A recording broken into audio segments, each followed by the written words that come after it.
असतो मा सद्गमय तमसो मा ज्योतिर्गमय मृत्योर्मामृतं गमय। ओम शांति शांति शांति।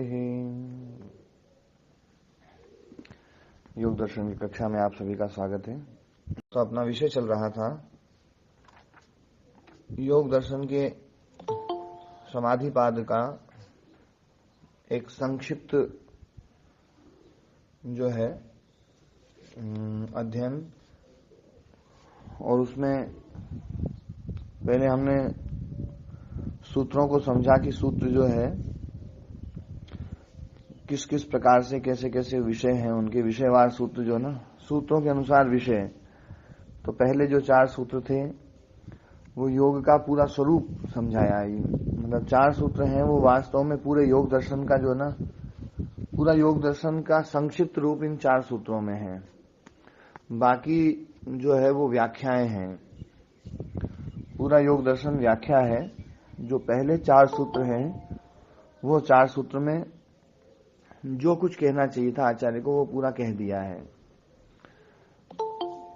उसके बाद में क्योंकि वृत्ति का विषय आ गया तो वृत्तियों का स्वरूप बतलाया, और वृत्तियों के स्वरूप में वृत्तियां और भी बहुत सारी प्रकार की थी, पर इन 5 चीजों में 5 में जो है ना उनका पूरा विभाग कर दिया गया।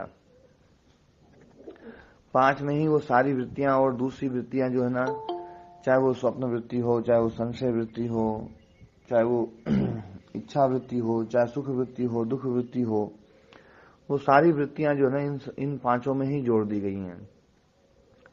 और ये 5 थे प्रमाण, विपर्यय, विकल्प, निद्रा, स्मृति। प्रमाण मतलब यथार्थ ज्ञान, विपर्यय मतलब विपरीत ज्ञान, विकल्प मतलब शब्दात्मक ज्ञान, वस्तु नहीं है लेकिन शब्द के कारण से ज्ञान होता है।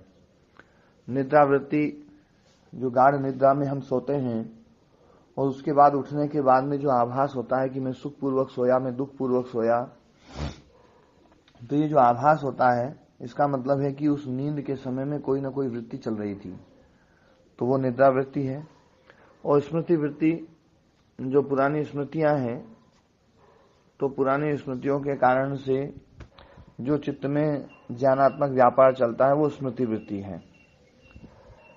तो ये 5 प्रकार की वृत्ति जो है, और उन 5 प्रकार की वृत्ति में हमने प्रमाण वृत्ति उसको अच्छे से समझा कि प्रमाण वृत्ति क्या है। जो विशेष का बोध कराए वो है प्रत्यक्ष वृत्ति, प्रत्यक्ष प्रमाण वृत्ति, जिसके द्वारा विशेष का बोध हो। विशेष का बोध कराने वाली जो है वो प्रत्यक्ष प्रमाण वृत्ति है। और अनुमान और आगम जो है वो सामान्य का बोध कराते हैं। पर अनुमान जो है वो हम जो है किसी चीज को हमने पहले देखा है और उसी विषय वाली कोई चीज हमें दूसरी दिखाई देती है तो हम अनुमान लगाते हैं। अनुमान हमेशा उसका होता है जो चीज दिखाई नहीं देती है, जिसका प्रत्यक्ष नहीं है उसका अनुमान होता है। जैसे चांद में गति है या नहीं है, तो इसका अनुमान लगाया जा सकता है कि वो स्थानांतर प्राप्ति हो गई है उसकी। कल वो इस तारे के पास में था, आज वो इस तारे के पास में है, तो इसका मतलब है कि गति इसमें हुई है। तो स्थानांतर प्राप्ति के कारण से हम गति का अनुमान करते हैं। तो गति का अनुमान जो होता है वो गति दिखाई नहीं दी, इसलिए अनुमान करना पड़ा। यदि गति दिखाई दे देती तो अनुमान करने की जरूरत नहीं है। जैसे हम पर्वत में अग्नि है, तो पर्वत में अग्नि है, ये है ना जो है ना धुआं दिखाई दे रहा, अग्नि नहीं दिखाई दे रही है। तो अग्नि नहीं दिखाई दे रही, तो अग्नि का अनुमान किया हमने। तो जो चीज दिखाई नहीं दे रही है, सामने नहीं है, प्रत्यक्ष नहीं है, तो उसका अनुमान करके, अनुमान के द्वारा हम है ना बोध करते हैं। पर अनुमान प्रमाण जो है वो हमेशा सामान्य का ही बोध कराता है, विशेष का बोध नहीं करा पाता है। ये बिल्कुल ध्यान रखने वाली बात है। सामान्य का बोध कराता है, विशेष का बोध नहीं कराता है। जैसे हमने जो है पर्वत में अग्नि देखी, तो पर्वत में धुआं देखा है, अग्नि तो नहीं देखी है। धुआं देख करके अग्नि का बोध हो गया, तो अग्नि कैसी है, कितनी है, किस प्रकार की लपटें उठ रही हैं, और वो सब जो है ना वो उसका बोध नहीं होगा। केवल अग्नि सामान्य का बोध होगा कि वहां अग्नि जल रही है ना। जैसे हम गति का ना अनुमान करते हैं कि इसमें गति रही होगी, मतलब ये बालक कल वहां था, आज यहाँ है, तो निश्चित है कि गति करके आया है। पर वो गति कैसी थी, दौड़ के आया था, तेज आया था, चल के आया था, कैसे आया था, वो है ना वो विषय जो है ना वो विशेष का है, वो प्रत्यक्ष का है। अनुमान प्रमाण के द्वारा सामान्य का बोध होता है। और इसी प्रकार से शब्द प्रमाण भी जो है, जो किसी महापुरुष के द्वारा, आप्त व्यक्ति के द्वारा जो देखा गया कोई विषय, और वो विषय जो है ना उसने चाहे वो प्रत्यक्ष किया हो, चाहे उसने अनुमान किया हो, वो जो आप्त विषय वाला जो है ना जो महापुरुष हैं, जो भी वो प्रत्यक्ष भी कर सकते हैं, अनुमान भी कर सकते हैं। और वो जो उन्होंने जो ज्ञान अर्जित किया है, वो ज्ञान दूसरे व्यक्ति को समझाने के लिए जब वो शब्द प्रमाण, शब्द शास्त्र की सहायता से, शब्दों की सहायता से वो दूसरे को समझाने का जो प्रयास करते हैं, तो दूसरा व्यक्ति जो समझता है वो है आगम वृत्ति। यहां पर ध्यान रखना, आगम प्रमाण तो वो है जो शब्द है, लेकिन उन शब्दों के द्वारा जो ज्ञान उत्पन्न हुआ है, यहां पर उसको आगम कहा गया है। आगम यहां पर एक वृत्ति है, आगम प्रमाण एक वृत्ति है जो हमारे चित्त में उत्पन्न हुई है। शब्द के द्वारा जो ज्ञान हमें उत्पन्न हुआ है वो आगम वृत्ति है। वैसे तो आगम वृत्ति जो शब्द है वो है आगम, लेकिन यहां पर चूंकि पहले ही मैंने बता दिया था कि प्रमाण शब्द करण में नहीं है, प्रमाण शब्द भाव में है। यहां पर प्रमाण मतलब प्रमीयते अनेनिति प्रमाणम, जिसके द्वारा जाना जाए वो प्रमाण नहीं है, बल्कि जो जाना गया है। प्रमा एवं प्रमाणम, प्रमा ही प्रमाण है। जो ज्ञान है, जो वृत्ति है, जो वृत्ति है वो ज्ञानात्मक जो वृत्ति है वो प्रमाण है। और कल एक बात और बताई थी कि प्रत्यक्ष प्रमाण का जो फल है वो बोध है। यहां पर प्रत्यक्ष प्रमाण एक वृत्ति है और उसका फल है एक बोध। जैसे मैंने घड़े को देखा, तो मैं घट को देख रहा हूं, ये एक है ना जो है ना प्रत्यक्ष प्रमाण, मतलब जो है ये प्रमाण वृत्ति है। प्रमाण के द्वारा उत्पन्न हुआ, प्रत्यक्ष के द्वारा उत्पन्न हुआ ज्ञान कि मैं घड़े को देख रहा हूं, घट को देख रहा हूं, अहम घटम पश्यामी। फिर घट का जो बोध होता है बाद में कि मैं घट को जान गया, मैं घड़े को जान गया, ये जो बोध है ये प्रत्यक्ष प्रमाण के बाद में उत्पन्न होता है। ऐसे ही सभी में है ऐसा, चाहे वो है ना अनुमान प्रमाण हो, चाहे वो शब्द प्रमाण हो, आगम प्रमाण हो, सब में एक बोध उत्पन्न होता है। लेकिन वो जो बोध है, वो बोध प्रत्यक्ष प्रमाण के बाद में जो होगा, वो बोध जो है वो विशेष का बोध होगा, और इनमें जो है वो सामान्य का बोध होगा। बस इतना ही अंतर है। तो ये है ना प्रत्यक्ष प्रमाण, ये है ना जो है ना यथार्थ ज्ञान है। उसके बाद में विपर्यय, विपर्यय मतलब विपरीत ज्ञान। विपर्यय जो है वो विपरीत ज्ञान है, और विपर्यय का सीधा सा अर्थ है जो 5 क्लेश हैं, अविद्या, अस्मिता, राग, द्वेष, अभिनिवेश, वो सारे के सारे ये विपर्यय हैं। ये 5 विपर्यय, तो अविद्या, अस्मिता, राग, द्वेष, अभिनिवेश, उनका मूल है अविद्या, सबका मूल है अविद्या। और इन्हीं को जो है ना यहाँ पर जो है अविद्या, अस्मिता, राग, द्वेष, अभिनिवेश, इन्हीं को जो है एक विशेष संज्ञा दी गई है इस शास्त्र में। अविद्या के लिए दिया गया है तमह, ये तमस रूप है अविद्या। अस्मिता है मोह रूप, और राग है महामोह, और द्वेष है तामिश्र, और अभिनिवेश है अंधतामिश्र। ये चार जो है, वो पांच जो है, ये नामकरण इनके किए हैं, है ना। तमह, मोह, महामोह, तामिश्र और अंधतामिश्र। और ये सब जो है चित्त के मल हैं। ध्यान देने वाली बात है, चित्त के मल के कारण भी हैं और ये वास्तव में चित्त का मल भी है। जैसे हम एक वृत्ति जो है वो संस्कार पैदा करती है और दूसरी वृत्ति को पैदा करती है, ऐसे ही ये जो है अविद्या, अस्मिता, राग, द्वेष, अभिनिवेश, ये अपना जो है अपने संस्कार छोड़ते हैं और उसके द्वारा फिर ये पैदा होते हैं, फिर ये पैदा होते हैं, बार बार पैदा होते रहते हैं। ये अनादिकाल से चला आ रहा है। लेकिन जब ये दग्ध बीज होती है तो फिर ये अविद्या आदि ये किसी भी प्रकार से किसी क्लेश को उत्पन्न नहीं कर पाते हैं, और क्लेश के कारण से जो वृत्तियां उत्पन्न हो रही है वो भी नष्ट हो जाती हैं और वो संस्कार भी नष्ट हो जाते हैं। तो जब तक ये दग्ध बीज नहीं होंगे तब तक कोई बात नहीं बनेगी। सारा जो प्रयास है वो इनके ऊपर ही है। ये पूरा का पूरा योग दर्शन जो है वो इसी के ऊपर है। न्याय दर्शन भी देखें तो न्याय दर्शन का मूल विषय भी इसी के ऊपर है। दुख जन्म प्रवृत्ति दोष मिथ्या ज्ञाना नाम उत्तरोत्तरापाय तदंतरापायत अपवर्ग। दुख, जन्म, प्रवृत्ति, दोष और मिथ्या ज्ञान। मिथ्या ज्ञान मतलब अविद्या। तो जो है उत्तरोत्तरापाय, बाद वाले के हटने से पहले वाला हटता जाएगा। दुख का जो कारण है वो जन्म है, जन्म का कारण है प्रवृत्ति है, प्रवृत्ति का कारण है दोष, दोष का कारण है मिथ्या ज्ञान, और मिथ्या ज्ञान हटेगा तो दोष हटेंगे, दोष हटेंगे तो प्रवृत्ति हटेगी, प्रवृत्ति हटेगी तो जन्म हटेगा, जन्म हटेगा तो दुख हटेगा। यही प्रोसेस जो है ना न्याय दर्शन में है। हर जगह पर मूल रूप से अविद्या को माना गया है। अविद्या जो है ना मूल है ना। अविद्या क्षेत्रम उत्तरेशम प्रसुप्त तनु विच्छिन्नो दाराणाम। अविद्या सब में जो है ना सबका खेत है।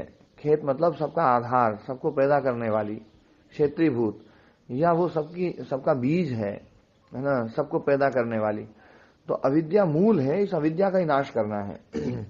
तो ये अविद्या रूप जो है ना, ये 5 प्रकार की अविद्या है, ये पंच परवा है, यही विपर्य है, यही मिथ्या ज्ञान है।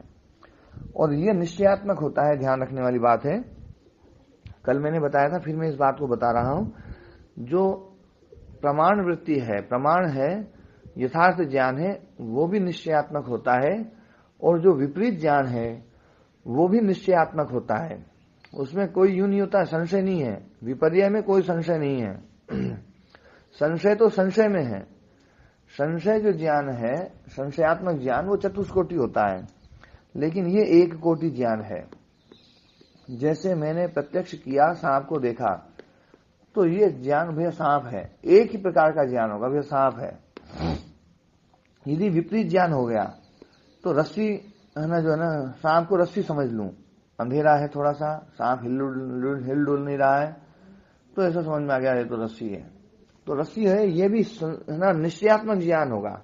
तो ये मिथ्या ज्ञान है, विपर्य ज्ञान है, और ये प्रमाण के द्वारा बाधित हो जाता है।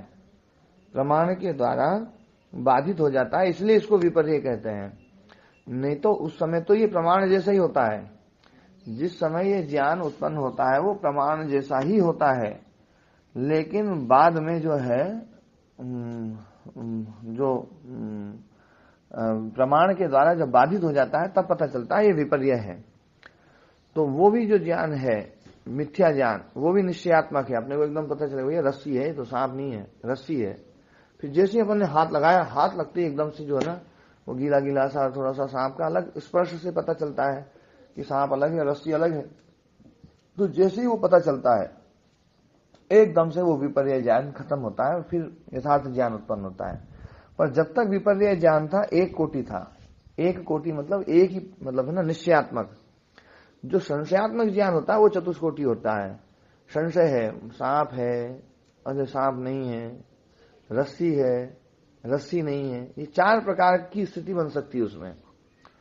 मतलब ये चारों प्रकार की जो स्थिति है वो मतलब जैसे 4 आदमी है, 5 आदमी है, 10 आदमी है और वो देख रहे हैं अंधेरा है, तो थोड़ा सा जो है ना वो सांप जैसा भी दिखाई दे रहा है, थोड़ा वो रस्सी जैसा दिखाई दे रहा है, तो सब कहेंगे नहीं नहीं सांप है, कोई कहेगा नहीं नहीं सांप नहीं है, कोई कहेगा नहीं यार रस्सी है वो, तो एक उसका भी विरोध करेगा नहीं नहीं रस्सी नहीं है। तो चतुष्कोटि 4 प्रकार का वो हो सकता है। संशयात्मक ज्ञान चतुष्कोटि हो सकता है, लेकिन विपर्य ज्ञान जो है ना निश्चयात्मक होता है, ध्यान रखना है इसमें।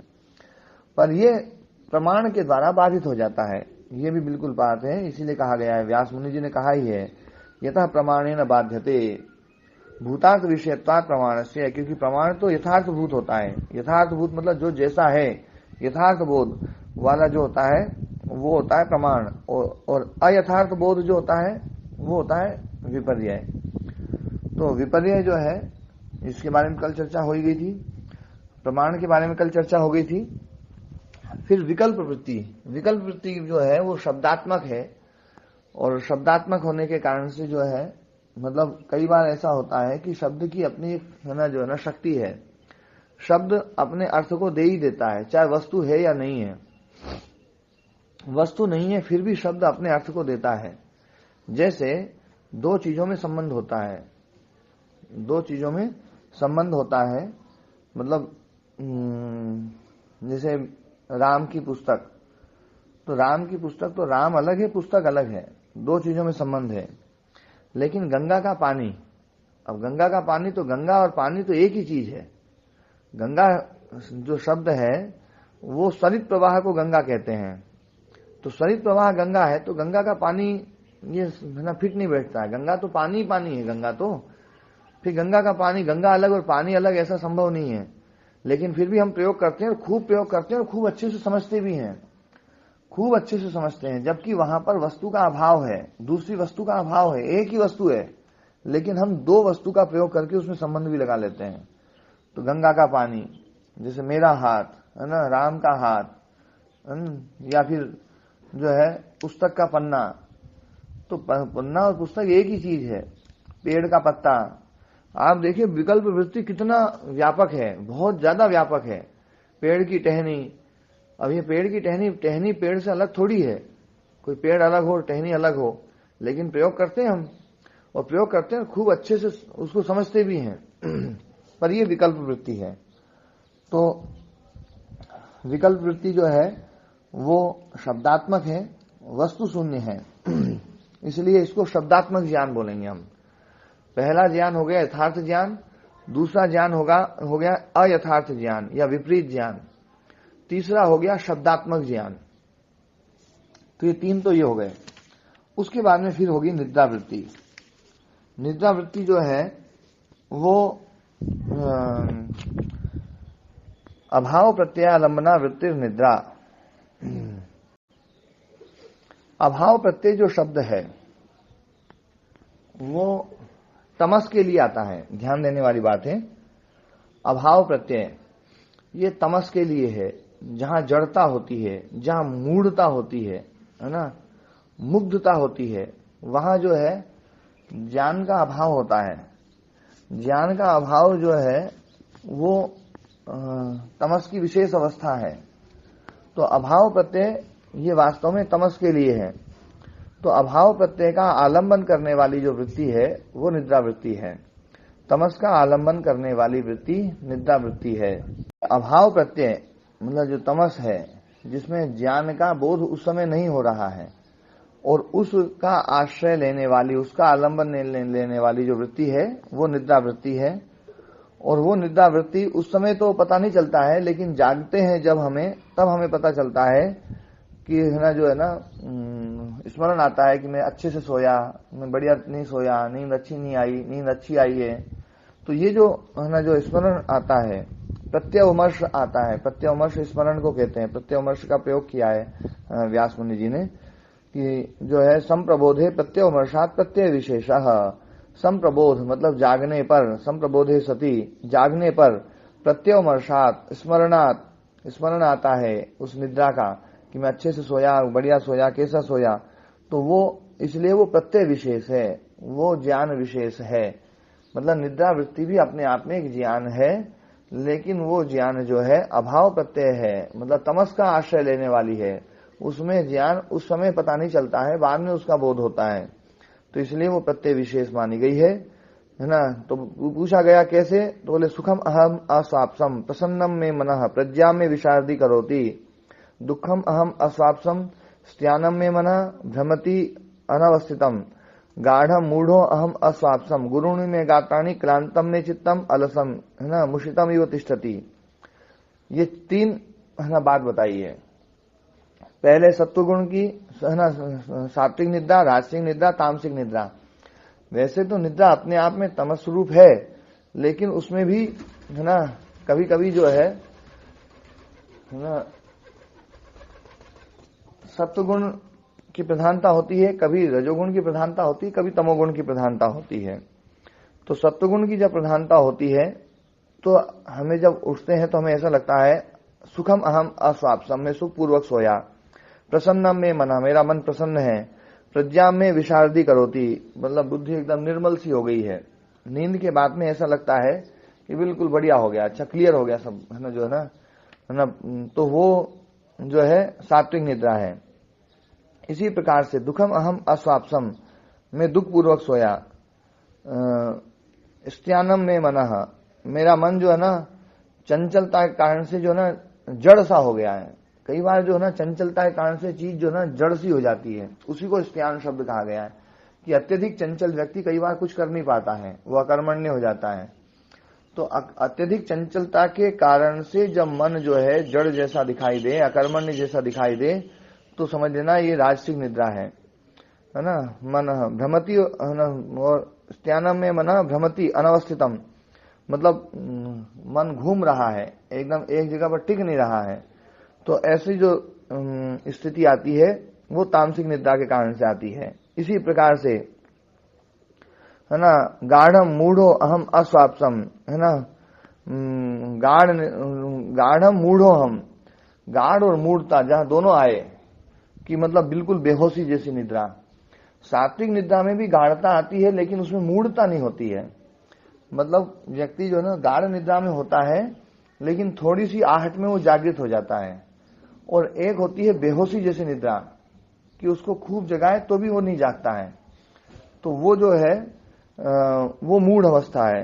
तो गाढ़म मूढ़म अहम अस्वाप्सम, मूढ़ता पूर्वक, है ना, बेहोशी जैसा जो है ना मैं सोया, गुरुणी में गात्राणी, शरीर मेरा भारी हो गया, क्लांतम में चित्तम, मेरा चित्त जो है ना क्लांत हो गया, दुखी सा हो गया, है ना, अलसम, आलस्य सा आ रहा है, मुषितम इव तिष्ठति, जो है मन चुराया चुराया सा चला गया, मतलब मन ऐसा लग रहा है कि मतलब कुछ चीज खो गई, ऐसा जो है ना वो लगता है। तो वो जो है वो तामसिक निद्रा है।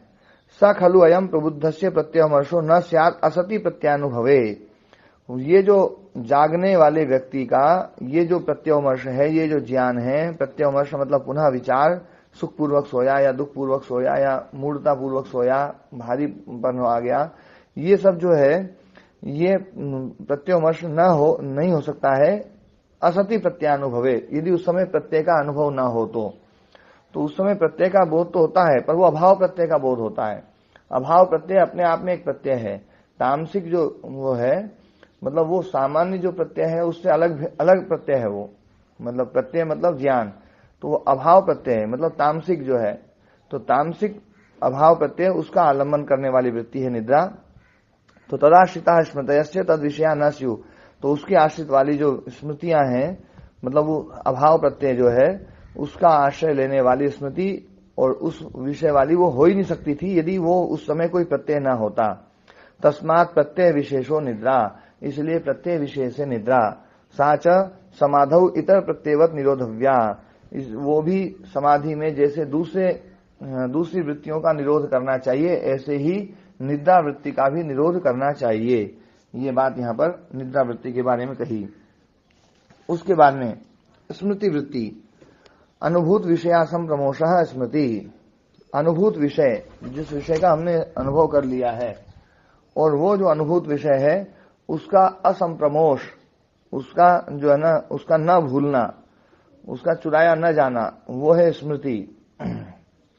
ध्यान देना, हमारे गुरुजी एक बात कहते थे, ये इस विषय से थोड़ी सी हटकर के है, लेकिन स्मृति और विस्मृति, वो कहते थे स्मृति और विस्मृति ये दो बहनें हैं। स्मृति और विस्मृति ये दो बहनें हैं। स्मृति भी होती है और विस्मृति भी होती है। यदि आदमी को विस्मृति ना हो तो आदमी पागल हो जाएगा। विस्मृति भी होती है, जैसे कई बार आदमी बहुत दुखी हो जाता है, लेकिन वो दुख हमेशा नहीं रहता है, वो थोड़ा आगे जाकर के जो है वो दुख कम होता है। वो कम कैसे होता है? वो विस्मृति काम करती है। तो विस्मृति भी जरूरी है और स्मृति भी जरूरी है। तो ये सिस्टम जो है ना बड़ा विशेष है। तो अनुभूत विषया संप्रमोषण स्मृति, अनुभूत विषय जो है जिसका हमने अनुभव कर लिया है, और वो जो विषय है उसका असंप्रमोष, संप्रमोष कहते हैं चुराया जाना, असंप्रमोष न चुराया जाना, मतलब वो अभी खत्म नहीं हुआ है, समाप्त न होना, वो स्मृति है ना। तो यहां पर एक बात कही गई है कि जो चित्त है जो स्मरण करता है वो ज्ञान का स्मरण करता है या विषय का स्मरण करता है। ज्ञान और विषय दोनों अलग अलग चीज है। विषय का ज्ञान होता है, हमने घट का ज्ञान हुआ तो घट जो है विषय है और घट का जो बोध है वो ज्ञान है। घट का जो है वो घट एक विषय है और घट का बोध वो ज्ञान है। तो यहां पर ये पूछा गया है कि स्मृति जो होती है वो है ना विषय की होती है या ज्ञान की होती है। तो उत्तर दे रहे हैं होती तो दोनों की है। ग्राह्यो प्रत्यय प्रत्ययो ग्राह्य ग्रहणो भयाकार निर्भाषा तथा जातीयकम संस्कारम आरभते। ग्राह्यो प्रक्त, उपरक्त शब्द जो है ना, मैंने पहले भी समझाया था, कई बार उपरक्त शब्द जो है ना लोग समझते नहीं है। उपरक्त शब्द को थोड़ा सा समझ लें। मणि है, मणि बिल्कुल ना कोई रंग नहीं है उसमें, बिल्कुल है ना, या फिर हम कह देते हैं श्वेत है और बिल्कुल एकदम स्फटिक मणि है, और उसके बगल में हम लाल फूल रखते हैं। लाल को संस्कृत में बोलते हैं रक्त। लाल वर्ण जो है, तो लाल वर्ण के लिए रक्त शब्द का प्रयोग होता है। जैसे पीले के लिए पीत बोलते हैं, है ना, तो ऐसे ही लाल के लिए है ना रक्त बोलते हैं। तो और खून को भी रक्त इसीलिए बोलते हैं कि उसमें लालपन ज्यादा है, इसलिए उसको रक्त बोल देते हैं। पर बाकी रक्त शब्द जो है ना वो लाल कलर के लिए है। तो लाल कलर का जो फूल हमने रख दिया और उस फूल के कारण से वो जो मणि है वो भी लाल हो गई। तो रक्त के सामीप्यता के कारण से जो उपरक्तता आ गई है ना, उपरक्तता जो है ना, जो लालपन आ गया है, उस मणि को इसलिए हम उपरक्त बोलते हैं। रक्त मतलब लाल और ये है उपरक्त, ये इसमें लालपन खुद का नहीं है पर ये उपरक्त हो गई है, उसकी समीपता से इसमें ये है ना वो आ गया है। तो ये जो मणि है वो उपरक्त हो गई है। तो ग्राह्योपरक्त प्रत्यय, ग्राह्य से उपरक्त जो ग्राह्य विषय है उस विषय से उपरक्त जो प्रत्यय है, जो ज्ञान है, ग्राह्य ग्रहणो भयाकार निर्भासः, वो विषय और ज्ञान दोनों उभयाकार निर्भास होता है। और तथा जातीयकम संस्कारम आरभते, और उसी प्रकार के संस्कार को आरंभ करता है। मतलब वो जो संस्कार है वो ज्ञानात्मक भी है और विषयात्मक भी है। इसीलिए वो जो संस्कार है वो चाहे विषय उपस्थित हो तब भी जागृत हो जाएगा, और चाहे विषय उपस्थित ना हो, केवल उसका ज्ञान की चर्चा चल रही हो, घड़े के ज्ञान की चर्चा चल रही है, तो ही हमारे जो है स्मृति जागृत हो जाएगी। और हमने कई बार घड़े को देखा, ज्ञान वान कुछ भी नहीं आया, केवल विषय को देखा, विषय को देखते ही संस्कार जागृत हो जाता है। तो संस्कार का जागरण जो है वो विषय के द्वारा भी है और ज्ञान के द्वारा भी है। तो इसलिए व्यास मुनि जी कह रहे हैं कि जो हमें निर्भास होता है, जो हमें आभास होता है, वो ग्राह्य ग्रहणोभयाकार होता है। ग्राह्य विषय, ग्राह्य रूप भी और ग्रहण रूप भी, मतलब विषय रूप भी और ज्ञान रूप भी। तथा जातीयकम संस्कारम आरभते स संस्कार स्वव्यंजकांजन तदाकारम एव ग्राह्य ग्रहणोभयात्मिकाम स्मृतिम जनयति। तो वो जो संस्कार है स्वव्यंजकांजन, उसको जिसने पैदा किया था, उसको व्यक्त करने वाला जो कारण था, वो जो विषय हो या ज्ञान हो, वो जो है ना तदाकारम एव उसी आकार वाले ग्राह्य ग्रहणो भयात्मिकाम ग्राह्य और ग्रहण रूप दोनों प्रकार की स्मृति को उत्पन्न कर देता है। तत्र ग्रहणाकार पूर्वा बुद्धि ग्राह्याकार पूर्वा स्मृति ही है ना। तो ग्रहणाकार पूर्वा है ना बुद्धि, मतलब ग्रहणाकार पूर्वा मतलब जो ज्ञानात्मक होगी वो बुद्धि होगी, और ग्राह्याकार पूर्वा स्मृति होगी वो स्मृति। साच द्वयी भावित स्मर्तव्या च अभावित स्मर्तव्या च स्वप्ने भावित स्मर्तव्या जागृत समय तो अभावित स्मर्तव्या इति। जो है ना दो प्रकार की वो स्मृति है, भावित स्मर्तव्या और अभावित स्मर्तव्या। अभावित स्मर्तव्या का मतलब है कि जो जैसा है ना उस मतलब कोई विषय कल्पित नहीं है, घटित हुआ है, घटित विषय के कारण से स्मरण होता है, और कई बार कल्पना के कारण से भी स्मरण होता है।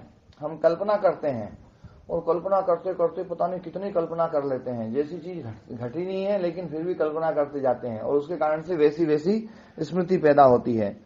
तो कल्पना में जो स्मृति होती है वो ज्यादातर स्वप्न में होती है ना। अब है ना स्वप्ने भावित स्मर्तव्या और जागृत समय तो अभावित स्मर्तव्या है ना। जो है भावित बोलते हैं कल्पित को, कि भावित है स्मर्तव्य विषय जिसका वो है भावित स्मर्तव्या स्मृति, और अभावित स्मर्तव्या जो अकल्पित है स्मर्तव्य विषय जिसका वो अभावित स्मर्तव्या। तो जागृत समय पर अभावित स्मर्तव्या है। तो सर्वाः स्मृतयः प्रमाण विपर्य विकल्प निद्रा स्मृति नाम अनुभवात् प्रभवन्ति।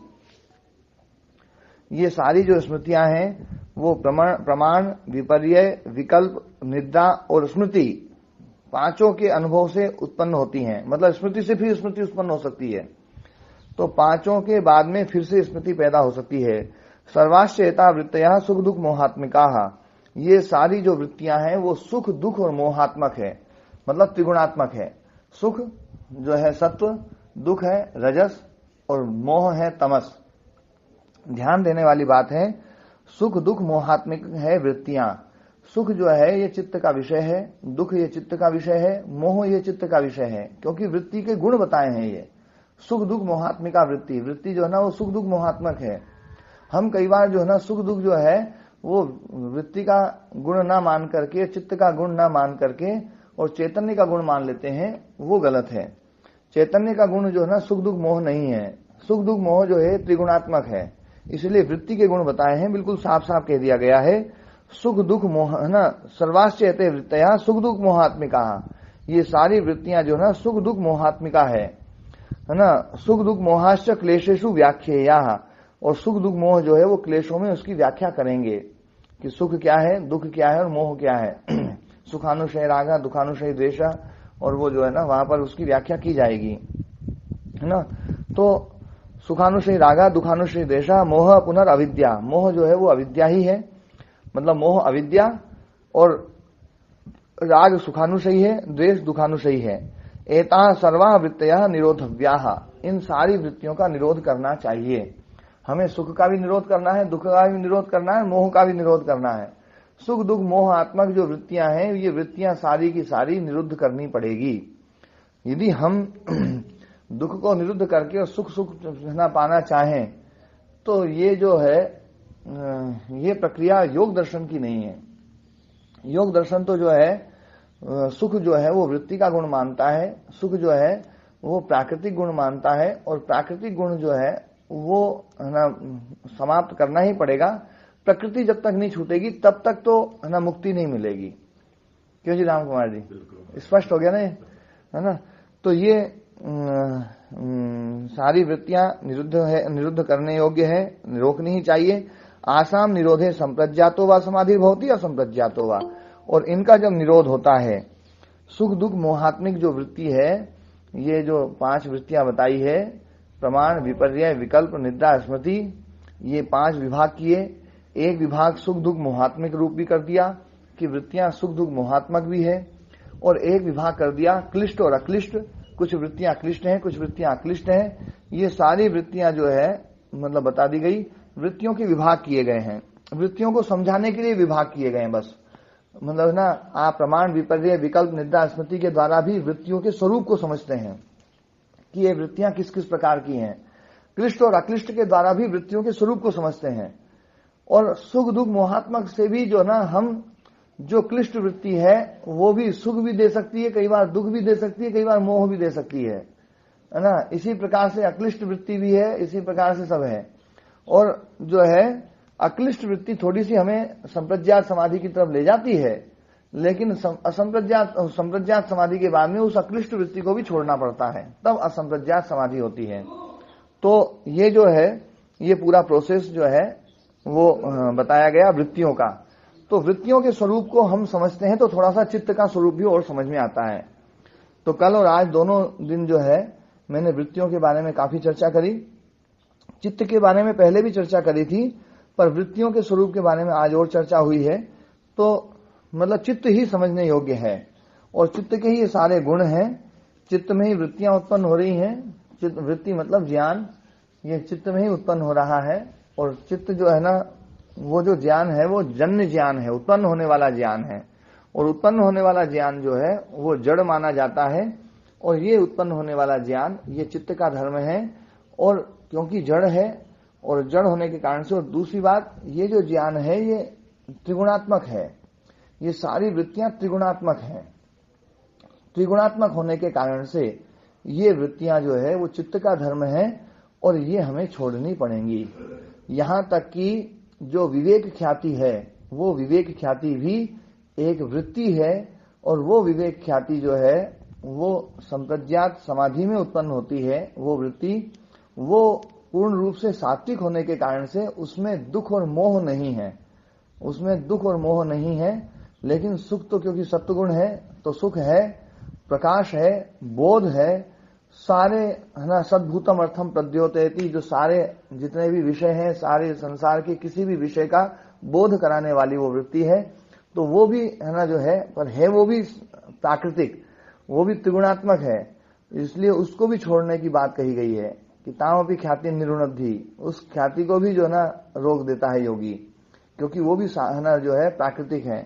तो बिल्कुल स्पष्ट रूप से ये सब चीजें कही गई हैं। और इन चीजों को जब बार बार पढ़ते हैं हम तो ये चीज ना दृढ़ होती है, क्योंकि एक बार पढ़ते हैं फिर जब कोई विषय उलझता है तो वो चीजें याद नहीं रहती है। यदि वो चीजें याद रहें तो फिर विषय नहीं उलझेगा।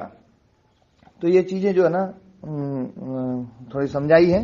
अब इस विषय में कोई प्रश्न हो किसी के, वृत्ति से संबंधित कोई प्रश्न, क्योंकि वृत्ति का निरोध कैसे करना है अब उसकी चर्चा आगे करेंगे कि वृत्ति का निरोध किस प्रकार से करना है। मतलब ये सारा का सारा जो है वही सूत्र, 4 सूत्र ही चल रहे हैं। ध्यान देना, आप पूरा योग दर्शन जब तक पढ़ेंगे उसमें आप कभी भी पूछ लेना कि ये जो सूत्र है उन 4 सूत्रों का ही है या कुछ अलग है। जैसे अभी ये बताया है 5 वृत्तियां बताई हैं और 5 विभाग किए, 2 विभाग किए और 3 विभाग किए। वृत्तियों के 5 विभाग करते हैं तो प्रमाण, विपर्य, विकल्प, निद्रा, स्मृति।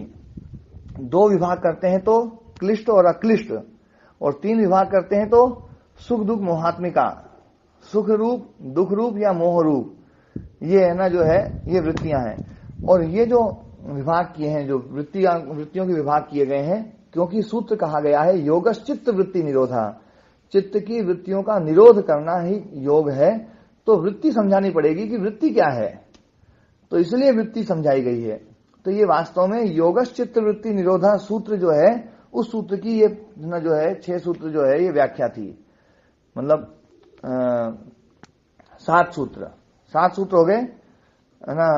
वृत्तयः पंचतयः क्लिष्टाः प्रमाण, विपर्य, विकल्प, निद्रा, स्मृतयः प्रत्यक्षानुमानागमः प्रमाणानि विपर्ययो मिथ्या ज्ञानम अतद्रूपतिष्ठम शब्द ज्ञानानुपाति वस्तु शून्यो विकल्पः अभाव प्रत्ययालंबना वृत्ति निद्रा अनुभूत विषया संप्रमोषा स्मृति।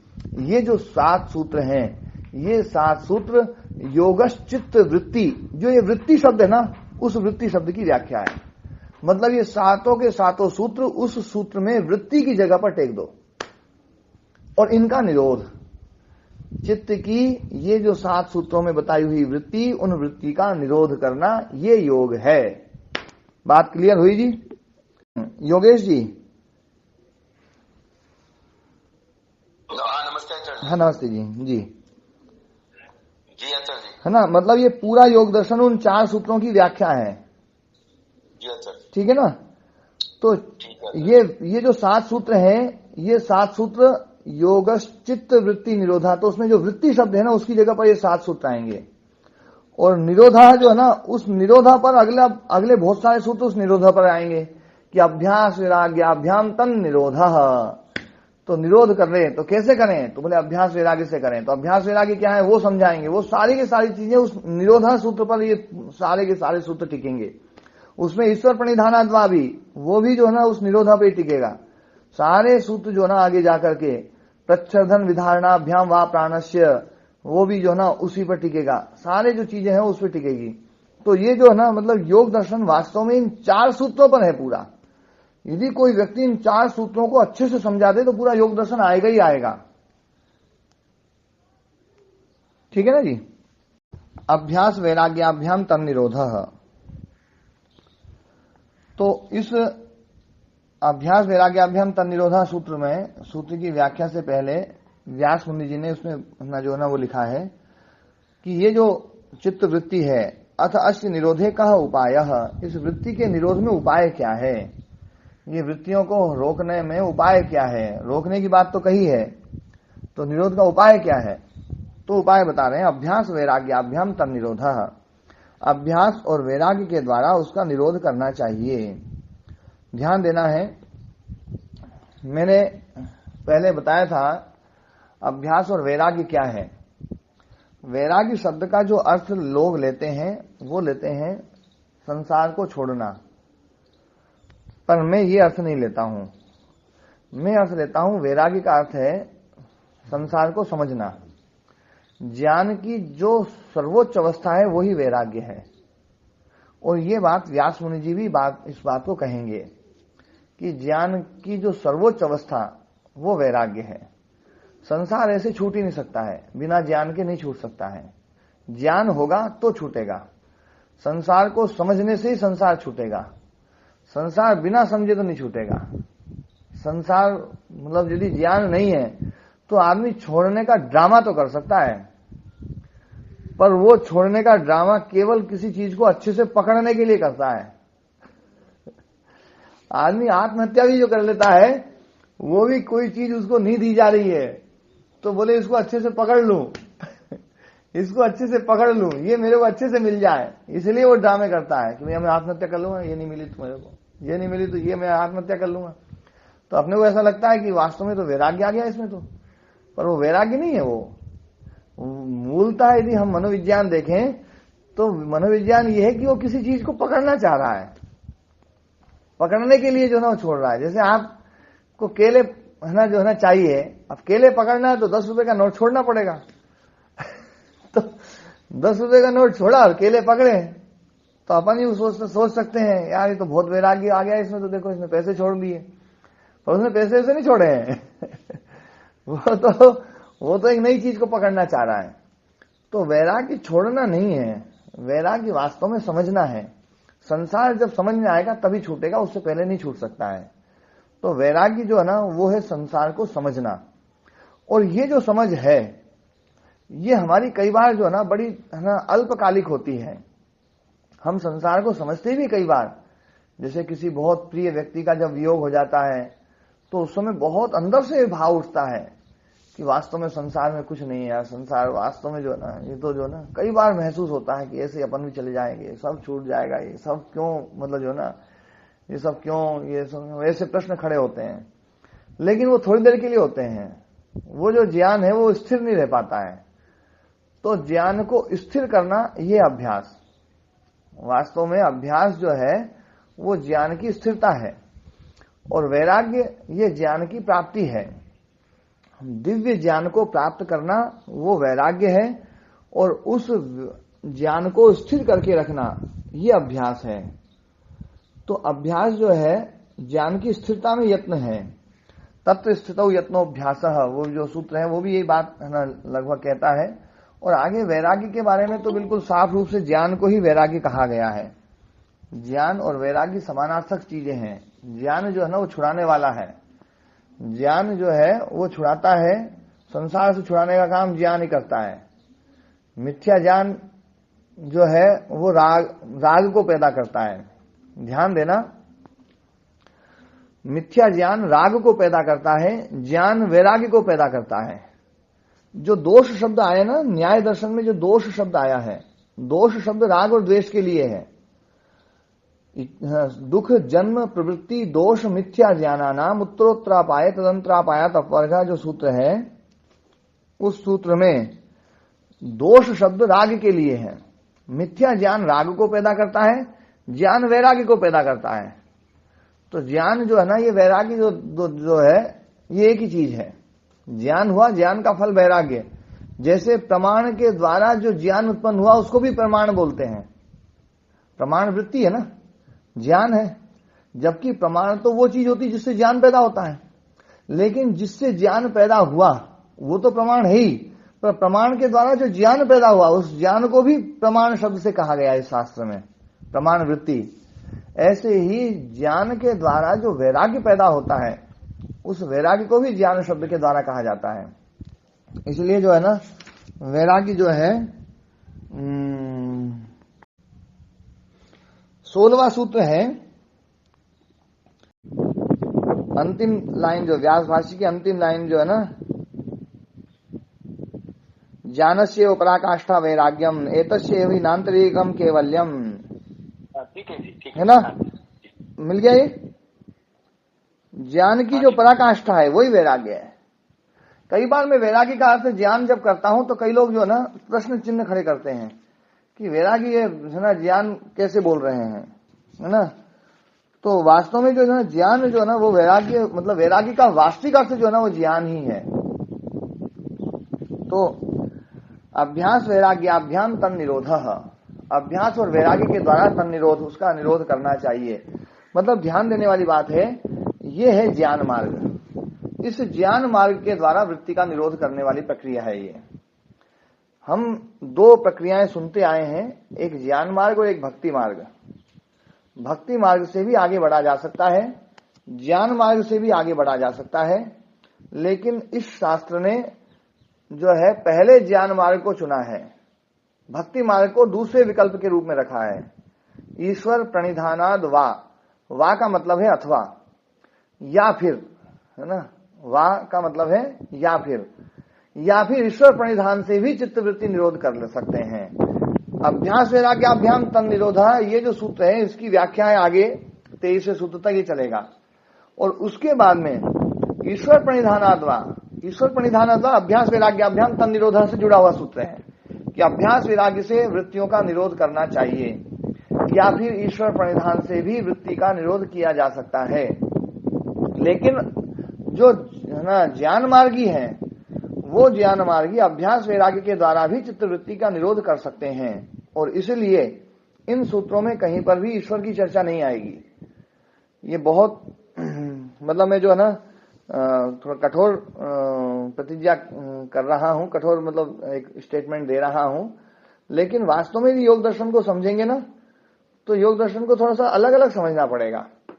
घालमेल करके ईश्वर प्रणिधान को अभ्यास वैराग्य में घुसेड़ दिया, अभ्यास वैराग्य को ईश्वर प्रणिधान में घुसेड़ दिया, तो हमारा क्या है, खिचड़ी सी बन गई है। हम ईश्वर प्रणिधान के ऊपर भी बहुत जोर देते हैं और हम अपने आप को ज्ञान मार्गी भी बहुत ज्यादा मानते हैं कि हमसे बड़ा ज्ञान मार्गी कोई नहीं है, हम तो ज्ञान को ही सर्वोत्तम मानते हैं, है ना। समझ में नहीं आता। तो जो है ना ज्ञान मार्ग ये बिल्कुल पृथक है, भक्ति मार्ग ये बिल्कुल पृथक है। ईश्वर प्रणिधान जो है ना वो भक्ति मार्ग वाली परंपरा है, उसके द्वारा भी हम जो है ना चित्तवृत्ति निरोध कर सकते हैं। वो ऐसा नहीं है, मतलब जो है ना मैं ईश्वर की महिमा को कहीं से कहीं तक भी कम नहीं कह रहा हूं, कम नहीं कर रहा हूं, कभी भी नहीं करता हूं। जब मैं ईश्वर विषय को लेकर के बात करता हूं तो है ना जो है जिन लोगों ने वो चर्चाएं सुनी है वो लोग ये समझ सकते हैं कि मैं है ना जो दूसरे लोग ईश्वर के बारे में बात करते हैं मैं उनसे बहुत ज्यादा है ना बड़े स्तर पे बात करता हूं। लेकिन जब मैं अभ्यास वैराग्य की बात करता हूं तो जो शास्त्र कह रहा है मैं उस बात को समझाने का प्रयास करता हूं कि शास्त्र की जो प्रोसेस है, तरीका है, वो समझ लो कि अभ्यास वैराग्य से निरोध, ईश्वर प्रणिधान से निरोध, प्रच्छर्धन विधारणाभ्याम से विरोध, या फिर जो है ना और दूसरे जो तरीके हैं उनसे विरोध, मतलब निरोध। ये जो है चित्त वृत्तियों का निरोध के कई तरीके बताए गए हैं, है ना। विषयवती व प्रवृत्ति उत्पन्ना मनसा स्थिति निबंधनी, है ना, या फिर जो है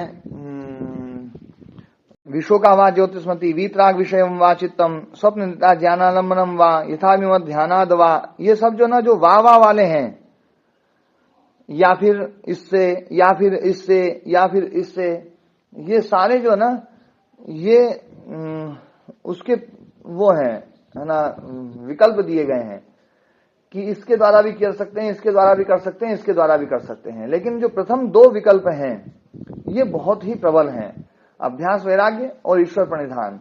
और इसमें भी अभ्यास वैराग्य वाला जो है ना जो विषय है वो ईश्वर प्रणिधान से भी विशेष है, इसलिए इसको सबसे पहले किया गया है। और आप देखेंगे जहां पर भी मुक्ति की बात आती है, दुख मुक्ति की बात आती है, तो जो सबसे पहला वाला जो यहाँ पर जो विकल्प दिया गया है अभ्यास वैराग्याभ्याम तम निरोधः, इसमें विकल्प के रूप में प्रयोग नहीं किया गया है। सबसे पहले अभ्यास वैराग्य के द्वारा इसका निरोध करें। फिर किसी ने कहा भैया अभ्यास वैराग्य से समझ नहीं आ रहा है, व्यास मुनि जी खुद ही पूछते हैं कि इसका कोई दूसरा भी उपाय है या नहीं है, अभ्यास वैराग्य से ही होगा या कोई दूसरा उपाय भी है। यही मतलब 23वें सूत्र में ईश्वर प्रणिधानाद्वा, उस सूत्र पर व्यास मुनि जी ने पूछा है कि जो है कि मैं तस्मादेव आसन्न तमा समाधि भवती अर्थ से लाभ भवती अन्यो भी कश्चित उपायो नवायती, क्या कोई दूसरा उपाय नहीं है? ये उपाय जो है थोड़ा जटिल सा पड़ रहा है, मतलब कईयों को जटिल पड़ता, कईयों को यही सरल पड़ता है। तो बोले कि ये उपाय जो है ना क्या इसके अलावा कोई दूसरा उपाय नहीं है? तो बोले ईश्वर प्रणिधानाद्वा, ईश्वर प्रणिधान से भी है, दूसरा उपाय बता दिया। फिर और दूसरे उपाय भी बताए गए, आगे और भी उपाय बताते गए कि हम जो है ना जो ईश्वर प्रणिधान के अलावा जिन्होंने मतलब जो योग की अवस्था को उपलब्ध कर लिया है उनका सानिध्य रह करके और उनके जैसा जीवन जी करके भी हम जो है ना इस प्रकार ये है ना निरोध की अवस्था को प्राप्त कर सकते हैं, ये तक भी बताया है। यथाभिमत ध्यानाद्वा जो है ना वहां पर यही तो है। तो ये तरीके जो है ना तरीके बताए हैं भैया और दूसरे, लेकिन अभ्यास वैराग्य सबसे प्रमुख बताया है। इसीलिए दुख जन्म प्रवृत्ति दोष मिथ्या ज्ञाना नाम उत्तरोत्तरापाय तदंतरापायत अपवर्ग, मिथ्या ज्ञान हटाओ, ज्ञान के द्वारा मिथ्या ज्ञान हटेगा, तो ज्ञान के द्वारा मिथ्या ज्ञान हटा तो एक उत्तरोत्तरापाय हो गया, एक एक हटता जाएगा। मिथ्या ज्ञान हटा तो दोष हटेगा, प्रवृत्ति हटेगी तो दुख जन्म हटेगा, दुख हट जाएगा। वहां पर भी ज्ञान की महिमा बताई। इसी प्रकार से ज्ञानादेव तु कैवल्यम, ज्ञान से ही कैवल्य होता है, वहां पर वो बात बताई। व्यास भाष्य में हर जगह जहां पर भी चर्चा आएगी वो ज्ञान को लेकर की चर्चा बार बार करेंगे, है ना। ज्ञानादृते न मुक्ति, ज्ञान के बिना मुक्ति नहीं है। तो ये जो पक्ष है ये सबसे प्रबल पक्ष है। इस पक्ष को समझते हुए जो है ना मतलब इस सूत्र को पढ़ेंगे तो अच्छे से समझ में आएगा। तो अभ्यास और वैराग्य के द्वारा भी तन निरोधः, ये है ना अभ्यास वैराग्य के द्वारा जो है भी नहीं, अभ्यास वैराग्य के द्वारा तन निरोधः, चित्त वृत्तियों का निरोध करना चाहिए। चित्त नदी नाम उभय तो वाहिनी, चित्त जो है ना एक नदी की संज्ञा दी है चित्त को कि चित्त जो है नदी नाम है, ये दोनों तरफ बहने वाली है। वहती कल्याणाय वहती पापाय च, कल्याण की तरफ भी बहती है और पाप की तरफ भी बहती है। या तो कैवल्य प्राग भारा विवेक विषय निम्ना सा कल्याण वहा, जिसमें कैवल्य की तरफ जो बढ़ने वाली, कैवल्य जो है प्राग भारा, कैवल्य जो है जिसमें कैवल्य दिखाई दे, कैवल्य जो है ना जिसका उद्देश्य हो, ऐसी विवेक विषय निम्ना, विवेक विषय के कारण से चलने वाली, विवेक विषय में चलने वाली, जो उसका जो है ना जो निम्न मतलब जो निचला भाग है वो विवेक विषय है, विवेक विषय के पथ पर बहने वाली, सा कल्याण वहा, वो कल्याण वहा है। विवेक विषय मतलब जड़ और चेतन को अलग अलग समझने वाली, जड़ क्या है और चेतन क्या है। हम जड़ और चेतन को घालमेल कर करके ही सब सोचते हैं। सारा जो कुछ भी वो है अविद्या का जो स्वरूप है, अविद्या क्या है, ये जड़ चेतन को मिला दिया गया है। अविद्या जो है अनित्या शुचि दुखनात्मसु नित्य शुचि सुखात्म ख्याति अविद्या, इस संसार में हमने जड़ में चेतन घुसेड़ दिया, यही अविद्या है। अविद्या का वास्तविक जो स्वरूप है वो बस यही है। अविद्या का मतलब ये नहीं है कि मतलब जो है ना ये इसको ये मान लो, इसको ये मान लो, ये तो अविद्या बहुत छोटे स्तर की अविद्या है। वास्तविक अविद्या जो बताई गई है वो क्या है कि अनित्य को नित्य मानना, अनित्य को नित्य मानना, अनित्य तो अनित्य है जड़ और नित्य है चेतन। नित्य वही होगा जो परिणामी होगा, अपरिणामी होगा। तो परिणामी को अपरिणामी मानना वास्तविक अर्थ उसका ये हो गया। अनित्य को नित्य को मतलब नित्य को अनित्य मानना मतलब अपरिणामी को अपरिणामी मानना। हमारे जो भी अविद्या का जो विषय है, आत्मा के विषय में अविद्या वाला जो मैटर है ना, वो नहीं है। ध्यान देने वाली बात है। वो जो सूत्र है ना, एक बार आप लोग लिख लें उस सूत्र को। अनित्य, असुचि, दुख, अनात्मसु, नित्य, शुचि, सुख, आत्मख्याति, अविद्या। अब देखो, जो पहले जो चीज बताई है उसमें सप्तमी विभक्ति है। नित्य, अनित्या, शुचि, दुख, अनात्मसु। अनित्य में, असुचि में, दुख में, अनात्म में, इन मतलब 4 गुणों वाले संसार में, ये 4 गुण है संसार के। देखो, संसार अनित्य है। संसार अनित्य है क्योंकि परिणामी है। जो परिणामी है वो नित्य नहीं हो सकता। योगेश जी, ये कॉन्सेप्ट जो है ना, थोड़ा सा एक बार क्लियर समझना पड़ेगा, क्योंकि हम जो है ना संसार को बिल्कुल नित्य समझते रहे हैं, जबकि ये जो अविद्या है ना, अविद्या वास्तव में संसार को अनित्य बताती है, नित्य नहीं बताती है। अनित्य जो है, ये संसार अनित्य है। अनित्य, असुचि मतलब ये पवित्र नहीं है। दुख, ये दुख रूप है। सुख भी है तो दुख में मिला हुआ है। और अनात्म, ये आत्मा नहीं, आत्म रूप नहीं है, ये अनात्म है, चेतन नहीं है, जड़ है। तो ये जड़, ये 4 चीजें जो है ना, इन 4 गुण वाले संसार में हम क्या क्या मानते हैं? इसको नित्य मानते हैं, नित्य। शुचि, पवित्र मानते हैं। नित्य, शुचि, सुख मानते हैं और आत्म रूप मानते हैं। नित्य, शुचि, सुख, आत्म ख्याति, अविद्या। इसको नित्य मानना, इसको पवित्र मानना, इसको जो है ना सुख रूप मानना, इसको आत्म रूप मानना, चेतन मानना, ये अविद्या है। तो ध्यान देने वाली बात है, जड़ को चेतन मानना अविद्या है। चेतन को जड़ मानना अविद्या नहीं है। ये बात नहीं कही वहां। क्यों? ठीक है, ये भी हो सकता है, हम ऐसा कह सकते हैं, लेकिन ऐसा कोई भी नहीं करता है। चेतन को जड़ मानने की भूल कोई नहीं करता है। यदि तत्वता देखा जाए तो भूल ये नहीं हो रही है कि हम आत्मा को जड़ मान रहे हैं। वो तो चेतन ही है, उसको तो जानते ही नहीं हम जो कुछ भी बोल रहे हैं वो सभी संसार को बोल रहे हैं। तो जो कुछ भी बोला जा रहा है वो सब संसार को बोला जा रहा है। और संसार में जो गुण हैं वो न जोड़ करके उसमें दूसरे गुण जोड़े जा रहे हैं, उसमें आत्मा के गुण जोड़े जा रहे हैं। तो वो अविद्या है। आत्मा में संसार के गुण नहीं जोड़े जा रहे हैं, संसार में आत्मा के गुण जोड़े जा रहे हैं। तो जो ये अनित्य है ना, असुचि है, दुख है और अनात्म है, मतलब ये अपरिणामी है, वो परिणामी है, ये जड़ है। और इसमें हम चेतन के गुण क्या क्या है? वो नित्य, शुचि, सुखात्म ख्याति, मतलब जो है वो गुण हम इसमें मान रहे हैं। इसमें एक सुख वाला जो विषय है वो थोड़ा सा एक वो है।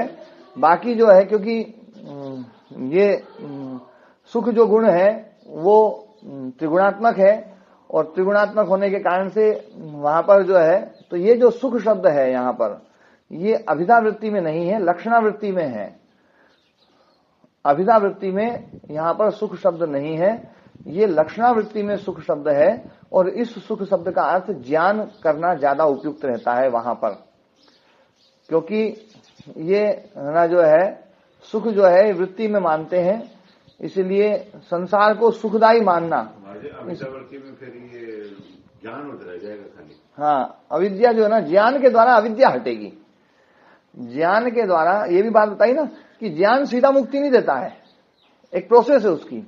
अविद्या हट जाएगी। ज्ञान जो है ना अविद्या को नष्ट कर देता है, और अविद्या को नष्ट कर दिया तो बंधन का कारण नष्ट हो गया, और बंधन का कारण नष्ट हो गया, हेतु नष्ट हो गया, तो बंधन नष्ट हो गया, मुक्ति। ये प्रोसेस है। ज्ञान मुक्ति को नहीं देता है। यदि ज्ञान मुक्ति को दे दे तो फिर वही वाली बात हो जाएगी, शांत कर्म का अनंत फल कैसा। क्योंकि कर्म तो शांत है, ज्ञान अर्जित करने में बड़ा कर्म जो है ना वो भी जो किया वो शांत है, तो अनंत फल कैसा।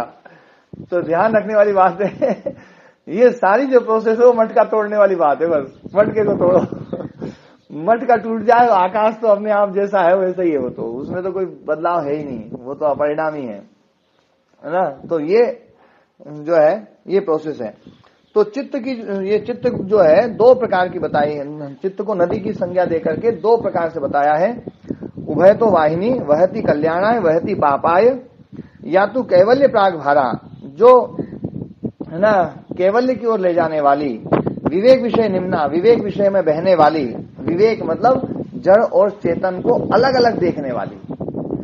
जहां दुख है वहां दुख दिखाई दे, उसमें सुख दिखाई न दे। जहां अनात्म है वहां आत्म तत्व न दिखाई दे। जहां अनित्य है वहां नित्यत्व न दिखाई दे। जहां अपवित्रता है वहां पवित्रता न दिखाई दे। वो जो है वो विवेक ख्याति है। तो वो विवेक ख्याति, वो विवेक विषय निम्ना सा कल्याण वहा।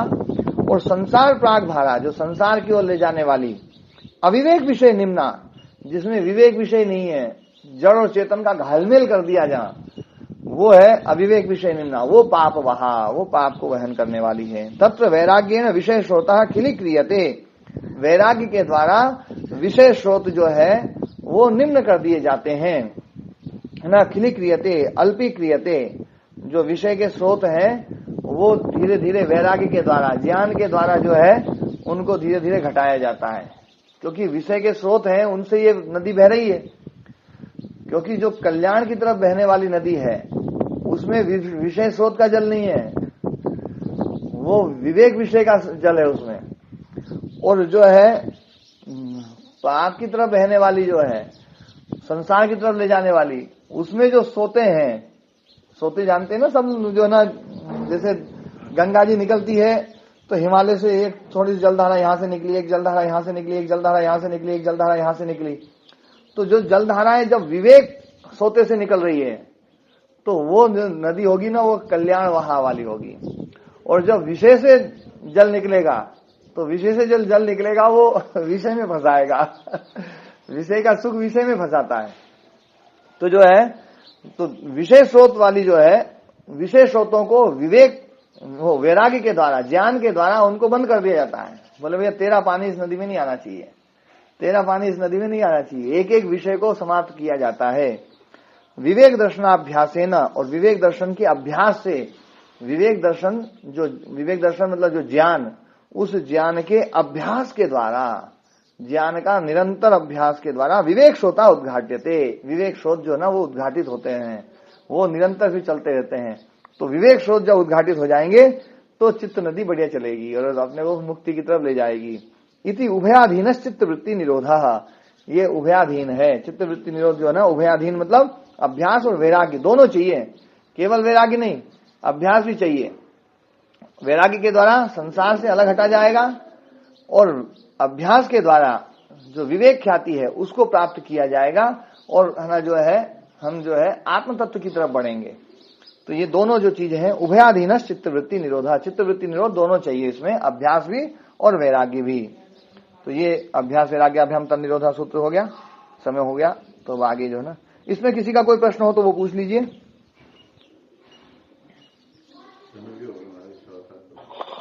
महाराज जी प्रणाम। हाँ प्रणाम जी, ओम जी आयुष्मान। हाँ जी।